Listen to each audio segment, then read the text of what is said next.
बिस्मिल्लाहिर्रहमानिर्रहीम। अस्सलामु अलैकुम वरहमतुल्लाहि वबरकातुहू।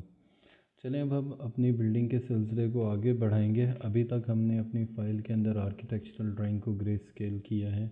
आर्किटेक्चरल ड्राइंग को ग्रे स्केल करने के बाद हमने दूसरे नंबर के ऊपर इसमें कॉलम्स को सुपर इम्पोज किया, बीम्स और ग्रिड को, और इसके अलावा एसी की ड्राइंग को सुपर इम्पोज किया है। एसी की ड्राइंग में बेसिकली दो चीज़ें होती हैं, एक तो एसी यूनिट्स होते हैं और दूसरे नंबर पर डिफ्यूज़र्स होते हैं। कुछ चीज़ों को हमने लाइट की ड्राइंग के साथ कोऑर्डिनेट करना होता है, कुछ को हमने हमारी पावर लेआउट के साथ कोऑर्डिनेट करना होता है।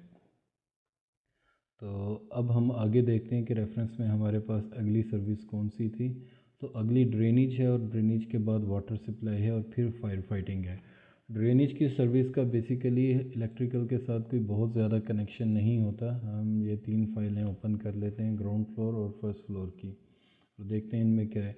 ड्रेनेज में बेसिकली मुकम्मल निज़ाम जो होता है वो पानी के अखराज का होता है। हमारी बिल्डिंग के अंदर जितना भी पानी जो कि इस्तेमाल किया जा चुका होता है, ज़ाया पानी होता है, उसको हमने बिल्डिंग से बाहर म्यूनसिपैलिटी की गटर लाइंस में फेंकना होता है। तो इसके अंदर नॉर्मली किसी भी तरह की कोई भी इलेक्ट्रिकल इक्विपमेंट इस्तेमाल नहीं की जाती है। ताहम अगर हमारी बिल्डिंग में कोई बेसमेंट हो तो पानी हमेशा ऊपर से नीचे की तरफ बहता है, कभी नीचे से ऊपर नहीं जाता। नीचे से ऊपर अगर आपने पानी को भेजना हो तो उसके लिए आपको एक पंप या मोटर लगानी पड़ती है। तो ड्रेनेज के अंदर इस्तेमाल होता है सम्प पंप, और सम्प पंप को हमें पावर देनी पड़ती है, लेकिन हमारे इस प्रोजेक्ट में कोई बेसमेंट नहीं है। तो हम बस एक बार एक जनरल व्यू कर देंगे। मैं चाहता हूँ कि आपको थोड़ा सा आइडिया हो जाए कि हमने इजी नहीं रहना, हर हाल में ड्राइंग का एक जनरल व्यू दे लेना है। सबसे पहले हम इसके लीजेंड्स चेक करेंगे। ये soil pipe, waste pipe, rain water pipe, pressure discharge pipe और वेंट कॉल, ये डिफरेंट तरह के इनके पाइप्स हैं, इनकी सर्विसेज हैं जिसको इन्होंने शो किया हुआ है। इनमें से हमारा किसी से कोई ताल्लुक़ नहीं है। गली ट्रैप, ओके।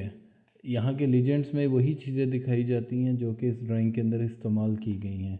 तो यहाँ पर भी मौजूद है कि सम पंप शो नहीं किया गया, मतलब इस ड्राइंग के अंदर सम पंप नहीं है, और उसका मैंने आपको आसान तरीन तरीका बता दिया है। अगर बेसमेंट नहीं तो मतलब आपकी ड्रेनेज की कोई ऐसी चीज़ नहीं होगी जिससे आपने पावर देनी है, लिहाजा इस फाइल को हम सिंपली बंद कर देंगे, इसमें हमारे लिए कुछ भी नहीं है।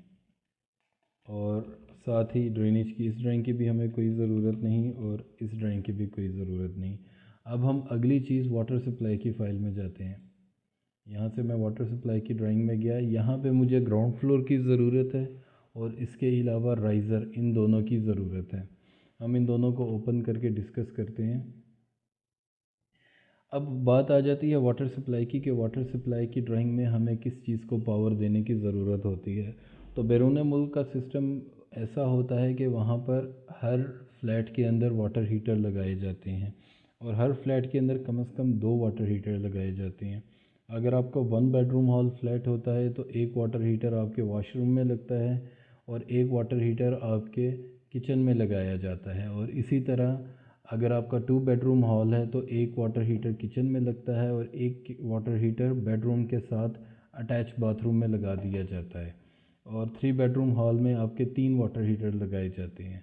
तो हमें यहाँ से वाटर हीटर के पॉइंट्स चाहिए जिनको हम इलेक्ट्रिसिटी दे सकें, ताकि क्योंकि वाटर सप्लाई जो वाटर हीटर होते हैं बेसिकली इलेक्ट्रिकल वाटर हीटर, ये बिजली के बगैर काम नहीं करते।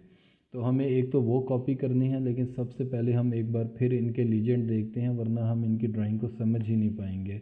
इस ब्लू लाइन का मतलब ये है कि ये कोल्ड वाटर सप्लाई है। कोल्ड वाटर मतलब वो नॉर्मल पानी जो आपके टैंक से आपके घर में जहाँ पे आपके वाटर टैप्स हैं वहाँ तक जाता है। और सॉरी, ये जो है ये आगे ब्रैकेट में वाटर टैंक भी लिखा है, मतलब ये वो पानी है जो ग्राउंड फ्लोर से जो रूफ़ के ऊपर ओवरहेड वाटर टैंक जिसको बोलते हैं, जो छत के ऊपर पानी का टैंक है, उसमें जो पानी की सप्लाई जा रही है। और ये पानी की वो लाइन है जो नॉर्मल टैप्स के अंदर आपके वाटर टैंक से आ रही है। हॉट वाटर सप्लाई ये वो लाइन है जो आपके वाटर हीटर से निकल कर आपकी टैप्स में जा रही है, जहाँ जहाँ आपको गर्म पानी चाहिए। बाकी ये वॉल्स हैं डिफरेंट टाइप के, उनके बारे में बताया गया है, हमारा इनमें से किसी चीज़ से कोई ताल्लुक़ नहीं। यहाँ पर यह सिंबल है इलेक्ट्रिक वाटर हीटर का, मतलब ये इलेक्ट्रिक वाटर हीटर जहाँ जहाँ होगा हमने कॉपी करना है और हमने अपनी इलेक्ट्रिकल की पावर की लेआउट में इसको वहीं पे रख के इसको पावर देनी है। हम जो पावर दे सकते हैं वो इससे 1 मीटर मैक्सिमम दूर की रेंज में दे सकते हैं, क्योंकि इसके साथ एक फ्लेक्सिबल तार होती है जिनको हमने कनेक्ट करना होता है। और ये इनका इक्विपमेंट टैग है, मतलब ये इलेक्ट्रिक वाटर हीटर का नंबर हमें यहाँ से मिलेगा। इसके अलावा हमारे पास जो दूसरी चीज़ होती है उसे हम कहते हैं वाटर पंप, क्योंकि पानी ऊपर ट्रैवल नहीं करता प्रेशर के बगैर। अब पानी ग्राउंड फ्लोर से रूफ़ में कैसे जाता है? इवन पाकिस्तान में हमारे घरों में मोटर्स लगी होती हैं, बेसिकली वो वाटर पंप होते हैं जिन्हें हम मोटर बोलते हैं, जो कि पानी को नीचे से ऊपर भेजती हैं। तो हमने सबसे पहले देखना है कि क्या इस बिल्डिंग में कहीं पे ग्राउंड फ्लोर में वाटर पंप है या कोई ऐसा कमरा है जिसके अंदर इलेक्ट्रिक वाटर हीटर लगा हो। तो इलेक्ट्रिक वाटर हीटर हमेशा या तो किचन में आएंगे या आपके बाथरूम में आएंगे, इसके अलावा किसी और जगह पर नहीं लगाए जाते। तो ये ट्रांसफार्मर रूम है, ये इलेक्ट्रिकल रूम है, ये स्टोर है, मतलब यहाँ पर ऐसा कुछ भी नहीं। और ये बाकी की जगह पार्किंग है, ये रिसेप्शन है, लिफ्ट लॉबी है। यहाँ पर ऐसी कोई जगह नहीं है जहाँ पर वाटर हीटर मौजूद हो, वाटर हीटर हमने लगाना हो। यहाँ पे ये बता दूँ कि ये बाज़ जगह पे ये बना हुआ, एक सेकंड, ये बिब्स बनी हुई हैं। बिब्स ये दरअसल पानी की सप्लाई लाइन है। यहाँ पर ये गार्बेज रूम है इसको धोने के लिए, लेकिन दोबारा मैं इसकी डिटेल में नहीं जाऊँगा क्योंकि अभी हमने इलेक्ट्रिकल पॉइंट ऑफ व्यू से डिस्कस करना है, ना कि बाकी सर्विसेज के। तो अब हम राइज़र में जाके देखते हैं। स्कीमेटिक राइज़र का मतलब होता है कि एक ऐसी डायग्राम जिसमें आपको अपनी पूरी बिल्डिंग का ओवरव्यू मिल जाए। ये देखें, ये मेरे पास मेरी बिल्डिंग है जो कि मुझे पता चल रहा है ये ग्राउंड फ्लोर है, और ये ग्राउंड फ्लोर के बाद फर्स्ट फ्लोर है, ये सेकंड फ्लोर है, थर्ड फ्लोर, फोर्थ फ्लोर में कहाँ कहाँ पानी जा रहा है उसके बारे में लिखा गया हुआ है। अब इन बिल्डिंग्स का सिस्टम ये है कि यहाँ पर जो इस प्रोजेक्ट का निज़ाम है वो कुछ इस तरह का था कि जो वाटर पंप के लिए अलग से बिल्डिंग बनी हुई है। लिहाजा वो जब हम ये मुकम्मल कर देंगे तब हम उस बिल्डिंग के डिज़ाइन की तरफ भी जाएंगे। उसका नाम सर्विस बिल्डिंग है।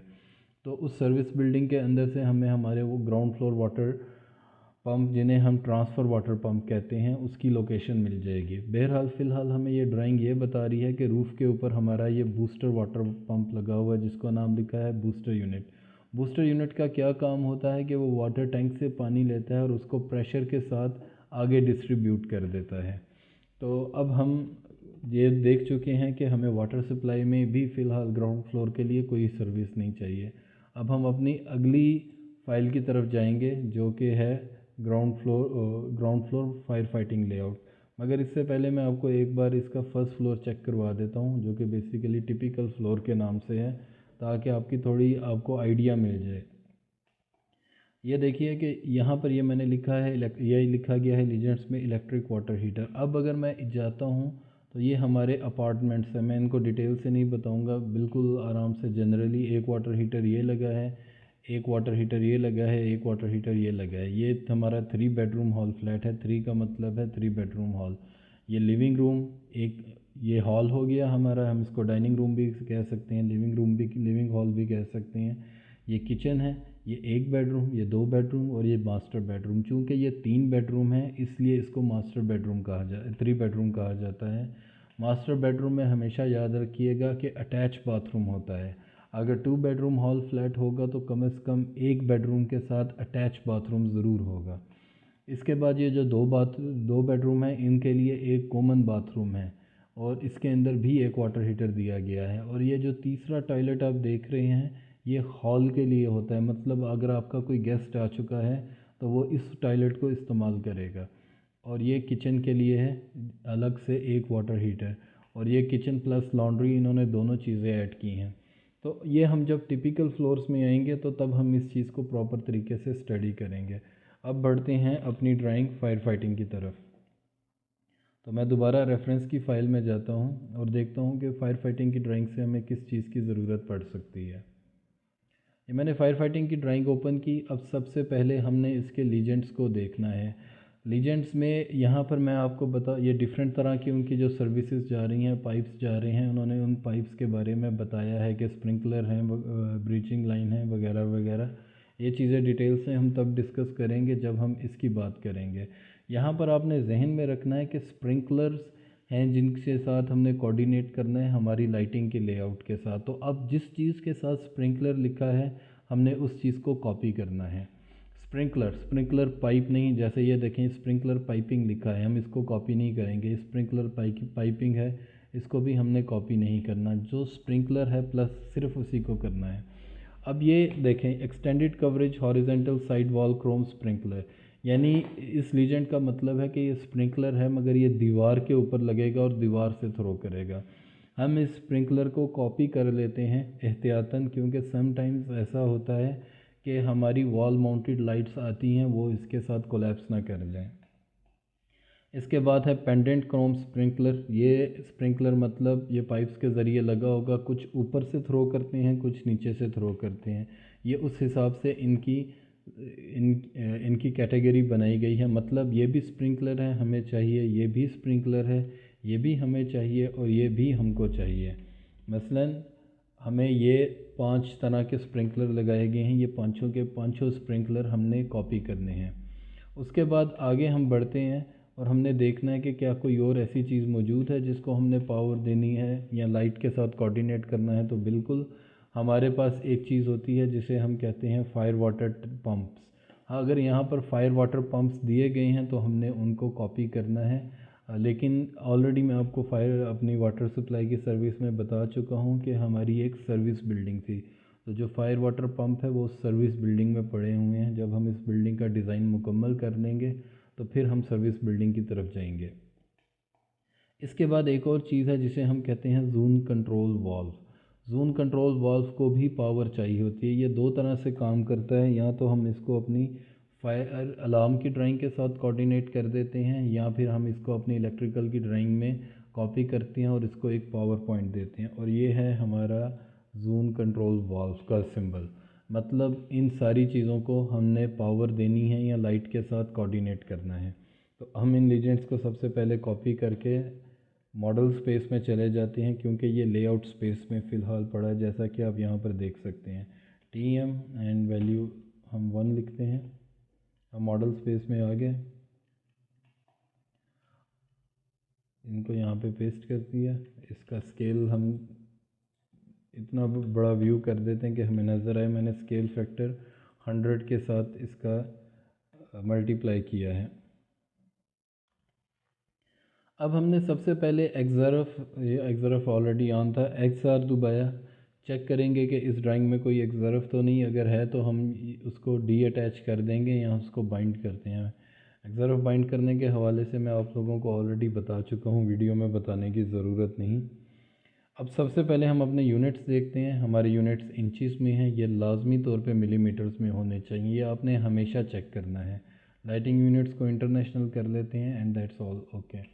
अब इसके बाद हम लेयर्स में जाएंगे, चेक करेंगे क्या हमारी कोई ऐसी लेयर तो नहीं जो लॉक रह गई हो, इसलिए सबको लॉक किया, अनलॉक किया। अब हम सबसे पहले इसके कोऑर्डिनेट 0 0 के ऊपर सेट करेंगे। ये ऑलरेडी जिन्होंने ड्राइंग बनाई थी कंसल्टेंट ने, उन्होंने अपने हिसाब से एक बेस पॉइंट दिया है। हम लोग अपने हिसाब से बेस पॉइंट के देंगे, और मैंने बताया है कि मैं जो बेस पॉइंट प्रेफर करता हूँ वो हमेशा एक्स ग्रिड्स के इंटरसेक्शन होती हैं, या ये हो सकती है या ये हो सकती है या ये हो सकती है या फिर ये हो सकती है, लेकिन मैं हमेशा बॉटम लेफ़्ट साइड को प्रेफर करता हूँ। हमने एक लाइन लगाई 0 0 0 पर, और उसके बाद इस पूरी ड्राइंग को मूव किया इंटरसेक्शन से। अब जूम करने की ज़रूरत नहीं, इस लाइन के पास लाके मैंने END एंड लिखा है। इससे क्या होगा, वो डायरेक्टली उसका एंड पॉइंट पिक कर लेगा और 0 0 पे मूव कर गया। अब अगले नंबर के ऊपर ये आर्किटेक्चरल ड्राइंग है, मुझे इसकी कोई ज़रूरत नहीं, इसको मैंने डिलीट कर दिया। अब इसके बाद मैं अपनी लेयर्स की फ़ाइल को ओपन करूँगा और चेक करूँगा कि क्या मैंने स्प्रिंकलर्स वगैरह के लिए कोई लेयर बनाई है कि नहीं। अगर बनाई है तो मैं बना दूँगा और इनको उस लेयर में कन्वर्ट करूँगा।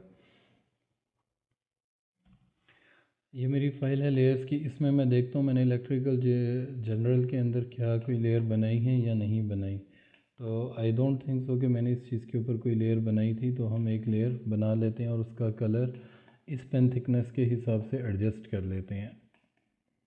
तो मैं एक लेयर बनाता हूँ जिसका नाम मैं रख देता हूँ electrical general fire fighting sprinkler, और दूसरी लेयर बनाता हूँ ZCV जोन कंट्रोल वाल्व की।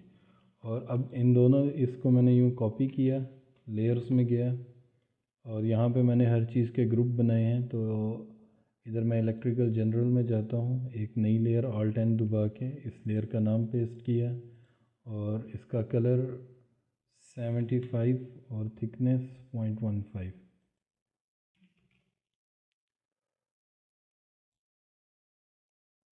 ये 0.15, इसको करंट लेयर बनाया, ओके। और इसको फिर सिलेक्ट किया और इसको अपनी करंट लेयर के अंदर कन्वर्ट कर दिया, see change into convert current layer. मैं दोबारा करके दिखाता हूँ, मैंने एक्चुअली अपने बनाए हुए शॉर्टकट का इस्तेमाल किया था। ये लेयर मेरी करंट इस टाइम EGN-FF स्प्रिंकलर है और ये इसकी लेयर EGN इक्विपमेंट पंप है। अगर मैं इसको करंट लेयर में चेंज करना चाहता हूँ तो यहाँ तो मैं इसको सिलेक्ट करके LAYCUR ये शॉर्टकट की एंटर करूँगा, ये इसी लेयर के अंदर चेंज हो गया। और अगर ये आपके लिए मुश्किल है तो इसको दोबारा सेलेक्ट करें, लेयर्स में जाएं और इस टिक के ऊपर क्लिक कर दें। यहाँ पे ये शॉर्टकट आ जाएगा और ये ले करंट के अंदर बदल जाएगा। मैंने ये शॉर्टकट की तब बनाई थी जब ऑटोकैड में ये ऑप्शंस नहीं होती थी, तो इसी वजह से मुझे उनकी आदत है। लेकिन आप कोशिश करें कि आप स्टैंडर्ड कीज़ ही का इस्तेमाल करें, क्योंकि सम टाइम आप कहीं पर इंटरव्यू देने जाएंगे तो ये आपके साथ हो सकता है कि वो आपको USB ही ना कनेक्ट करने दें। मैं अपनी फ़ाइल्स के लिए ऑटोलिस्प का इस्तेमाल करता हूँ और हर एक अच्छा ड्रॉसमैन उसका इस्तेमाल करता है। मैं अगर बाज़ कंपनीज़ आपको इंटरव्यू के टाइम पर USB कनेक्ट नहीं करने देती तो फिर आपकी जो स्पीड है, कारकर्दगी है, वो मुतासिर हो सकती है। इसलिए कोशिश करें कि आप जिस चीज़ की आदत भी डालें वो ऑटोकैड के थ्रू ही हो। और अब माशाल्लाह ऑटोकैड बहुत ज़्यादा एडवांस हो चुका है। इसी तरह हम एक दूसरी लेयर बनाते हैं। इसके लिए लेयर्स में गए, दोबारा मैंने ये टेक्स्ट डाला और इसका कलर भी 75 कर दिया और इसकी थिकनेस को भी 0.15 में चेंज कर दिया, 0.15, ओके। और ये भी करंट लेयर। इसी तरह इसको सिलेक्ट करेंगे, LAYCUR टाइप किया, ये भी करंट लेयर में चेंज हो गया। अब हम इन दोनों लेयर्स को कॉपी करके अपनी मेन फाइल के अंदर चले जाएंगे। ये मेरी मेन फाइल थी, इसको मैंने सेव एज़ किया। इसको मैं सेव एज़ करना भूल गया था, मगर इससे कोई फ़र्क नहीं पड़ता क्योंकि ये रेफरेंस का फ़ोल्डर है। लेकिन अगर यही गलती मैंने अपने इनके अंदर कर दी होती तो मेरा बैकअप ख़त्म हो जाता। मुझे कोई परवाह इसलिए नहीं क्योंकि मेरा बैकअप सिक्योर है। मैं एक्सरफ के फ़ोल्डर में जाऊंगा और यहाँ पर चूँकि ये मेरा 4th एक्सरफ बनने जा रहा है, 04 फायर फाइटिंग एक्सरफ, और इस पर क्लिक किया और यहाँ पर अपनी इस फाइल को सेव करूँगा। और इसको सेव करते वक्त जस्ट अ सेकेंड, इसको सेव करते हुए वही नाम दूंगा जो यहाँ पे दिया है, 1 नंबर, प्रोजेक्ट नंबर, फिर फ्लोर, फिर सर्विस और फिर ये एक्सरफ होने जा रहा है।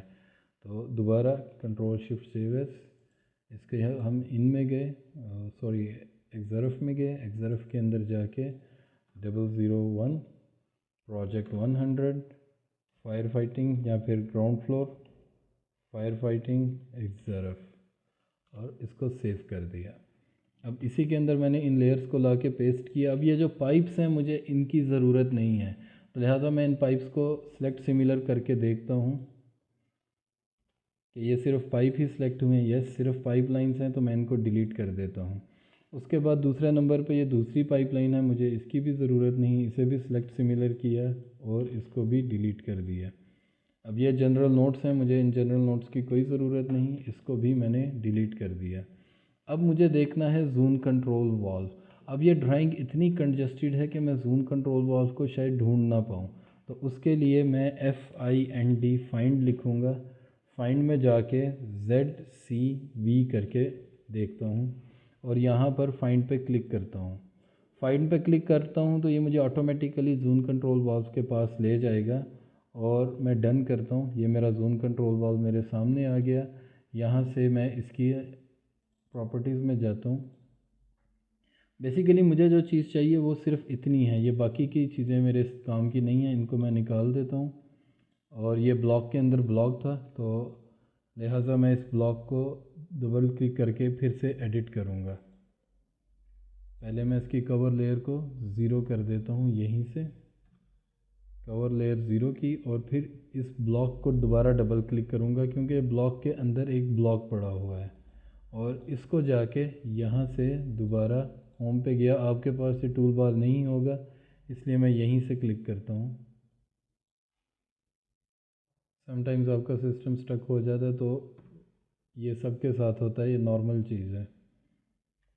और इसको यहाँ से क्लोज़ किया, ये जो भी मैंने चेंज किए हैं वो चेंजेस सेव हो चुकी है और ये एक लेयर में भी कन्वर्ट हो गया है। अब मैं क्या करता हूँ कि जो ये मेरी लेयर थी इसको मैं अपनी करंट लेयर बनाता हूँ। इधर से ही मैच प्रॉपर्टीज़ के ऊपर क्लिक करता हूँ और जाके देखता हूँ जूम कंट्रोल वाल्व ये रहा।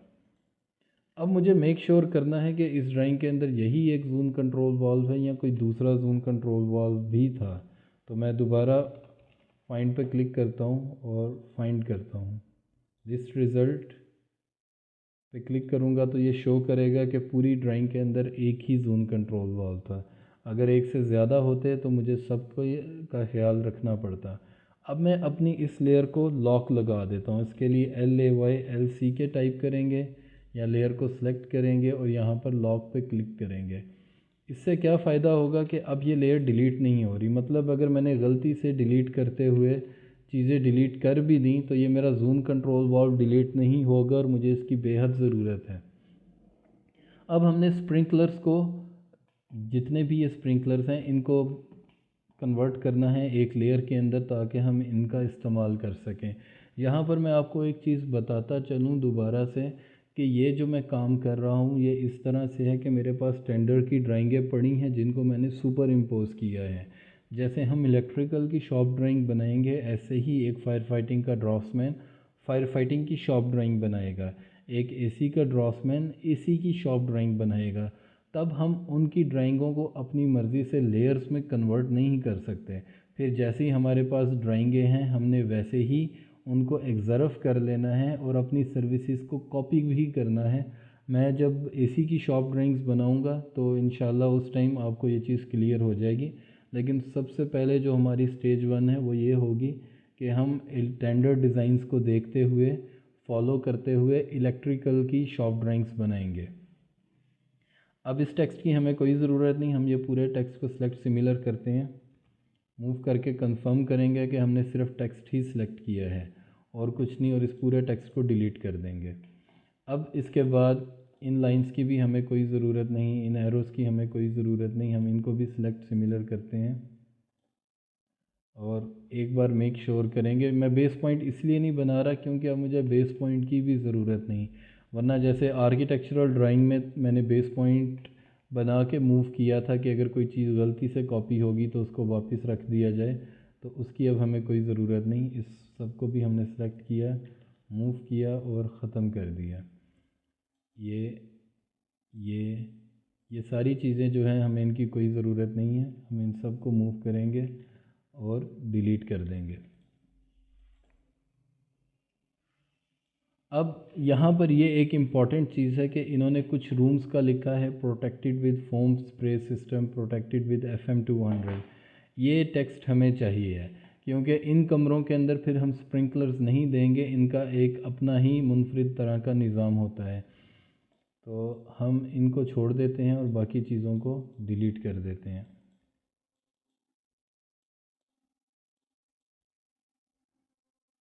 इनके एलिजेंट्स को जाके हम देख ले हैं और ये चीज़ हम रखेंगे, ये FM200 सिस्टम के अंदर इस्तेमाल हो रही है। इसी से हमें पता चलेगा कि हमारा पॉइंट क्या है जहाँ पर हमने अपने कनेक्शंस देने हैं इन सर्विस के अकॉर्डिंगली। तो अब हम इस चीज़ को भी डिलीट कर देते हैं, इसको भी डिलीट कर दिया, इसको भी डिलीट किया। ये हम ये सेल फायर एक्सटिंग्विशर ही का एक सिंबल लग रहा है, साइड वॉल, ये ई लिखा है, मतलब ये वॉल स्प्रिंकलर्स हैं, हमें इनकी भी ज़रूरत है। अब हमने वो सारी सर्विसेज रख ली हैं जिनकी हमें ज़रूरत थी, वो सारी चीज़ें, और जो नहीं चाहिए थी वो सारी की सारी हमने डिलीट कर दी हैं। ऑल राइट, एक बार फिर सिलेक्ट सिमिलर, सिलेक्ट सिमिलर। अब हम एक और लेयर बनाएंगे जिसका नाम हम रखेंगे कि फायर फाइटिंग टेक्स्ट या फायर फाइटिंग जनरल, क्योंकि स्प्रिंकलर्स के लिए स्प्रिंकलर्स की लेयर है, और इसके अलावा जोन कंट्रोल वाल्व्स की हमने अलग से लेयर बना दी। इस लेयर को अब हम अनलॉक करेंगे। अनलॉक करने के लिए डायरेक्ट यहाँ पे क्लिक करेंगे, लेयर पे क्लिक करेंगे और वो अनलॉक हो जाएगी। यहाँ कीबोर्ड से LAYULK लिखेंगे और ये तब भी आ जाएगी। अगर हमने किसी भी चीज़ का शॉर्टकट जानना है तो सिंपल उसके ऊपर अपने माउस को ले जाएं और वो ऑटोमेटिकली आपको उसकी शॉर्टकट की और उसका बेसिक फंक्शन बता देगी। अभी हमने इसको भी साइड पे कर दिया और एक नई लेयर, जैसा कि मैंने कहा था कि बना देते हैं, जिसका नाम रखते हैं हम general fire fighting.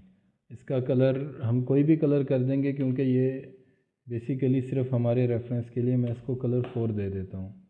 Current layer में चेंज किया।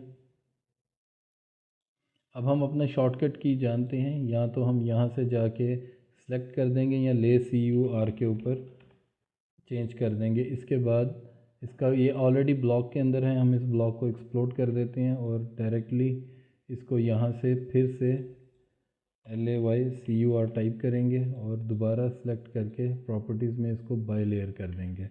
एक बार ये बाय लेयर हुआ, इसको मैच प्रॉपर्टीज़ करते हैं यहाँ पे, इसको भी एक्सप्लोड करना पड़ेगा। इसको सिंपल, ये मैं लाइन से मैच कर रहा हूँ इसलिए अपनी प्रॉपर्टीज़ को चेंज नहीं करेगा।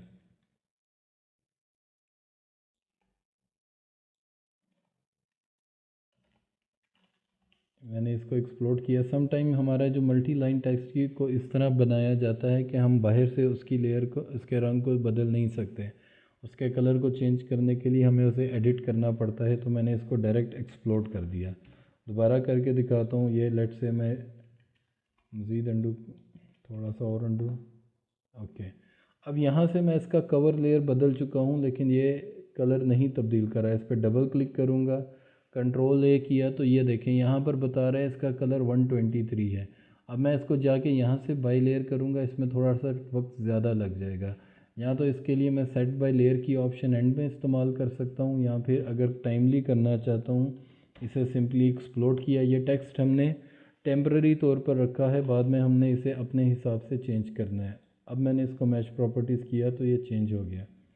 इसी तरह इसको भी एक्सप्लोड कर दिया, इसको भी एक्सप्लोड कर दिया और इनको मैच प्रॉपर्टीज़ कर दिया।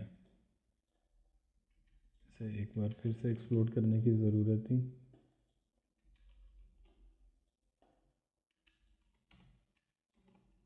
इसकी लेयर ही नहीं चेंज हुई।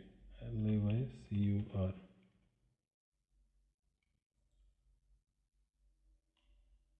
Colour by layer.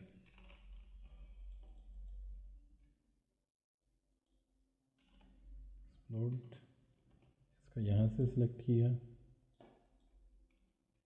अब हम इसको डबल क्लिक करके एडिट करते हैं। ये जो भी हमारा ब्लॉक है, होम पे गए, इसको, ये बाई लेयर है, इसकी लेयर को हम डायरेक्टली यहाँ से ज़ीरो कर देंगे। अब ये ब्लॉक के अंदर ब्लॉक है, हम इसको चेंज नहीं करते बल्कि डायरेक्टली एक्सप्लोड कर देते हैं। एक्सप्लोड करके ऑलरेडी हमारी ये ज़ीरो लेयर में है, मैच प्रॉपर्टीज़ करेंगे, ये अपना कलर तब्दील कर देगी।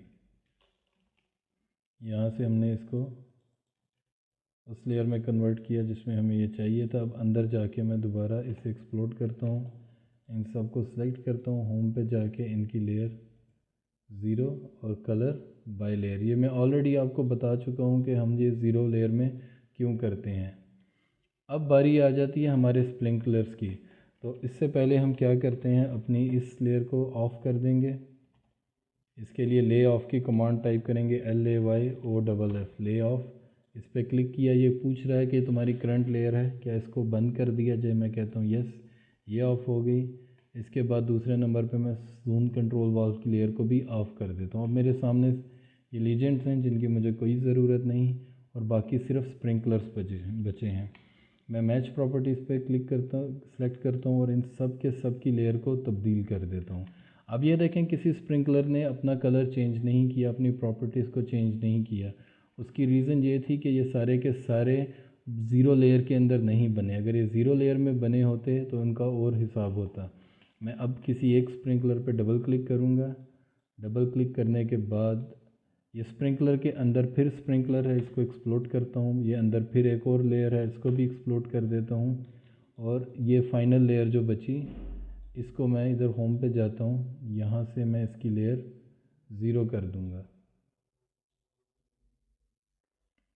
ज़ीरो का बटन दबाया, मैं ऑटोमेटिकली ज़ीरो पे पहुँच गया और ये क्लोज़। अब ये अपने आप चेंज हो गए। जहाँ जहाँ पर ये वाले स्प्रिंकलर लगे थे वो सब के सब अपने प्रॉपर्टीज़ को बदल चुके हैं, क्योंकि मैंने उसको ज़ीरो लेयर में कन्वर्ट किया है। अब कुछ जो बचे हैं इनका साथ भी यही करना है। डबल क्लिक, इसका ब्लॉक एडिटर ओपन नहीं हो रहा। उसकी वजह यह है कि ये दूसरे ब्लॉक हैं, ये एट्रीब्यूट ब्लॉक्स बने हैं। इसके ऊपर हम क्या करेंगे, राइट क्लिक करेंगे, ब्लॉक एडिटर इन प्लेस में जाएंगे। अब ये ब्लॉक एडिट होने के लिए ऑन हो गया है, बाकी सिमिलर ब्लॉक्स की लेयर्स ऑफ हो गई। अब मैंने यहाँ पे सेलेक्ट किया, इसका सबसे पहले कलर बाई लेयर किया। बाई लेयर करने के बाद अब यहाँ से इसकी जो कवर लेयर है वो मैं ज़ीरो कर दूँगा। ज़ीरो का बटन दबाया, ये ज़ीरो लेयर मेरे सामने आ गई। That's it. अब इसको मैं यहाँ से सेव चेंजेस पे क्लिक करूँगा और ये ओके। अब ये भी सारे के सारे चेंज हो चुके हैं। अब हमारे पास सिर्फ ये वॉल्स स्प्रिंकलर्स हैं, ये बचे हैं। इनके साथ भी यही करेंगे कि एडिट ब्लॉक इन प्लेस किया,